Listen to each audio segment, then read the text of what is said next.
শিক্ষকতার পেশা আমার খুবই পছন্দ। আমার পিতাও শিক্ষক ছিলেন, আমার মেয়েও শিক্ষকতা করেছে মেডিকেল কলেজে, আমার ছোট বোনটাও অ্যাসোসিয়েট প্রফেসর, যে আবার এমপিও।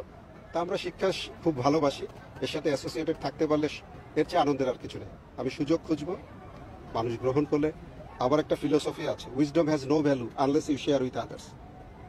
আমার যে জ্ঞান যাই আছে এটার কোনো মূল্য থাকবে না যদি আমি অন্যদের মাঝে বিতরণ করতে না পারি। 81 সালে আর্মিতে ঢুকছি, তারপরে কত বছর, এত বছর ধরে ইউনিফর্ম পড়তে পড়তে ইউনিফর্মটা একটা চামড়ার মতো হয়ে গেছে। এটা খুলতে হবে ভাবলে মনটা খারাপ হয়।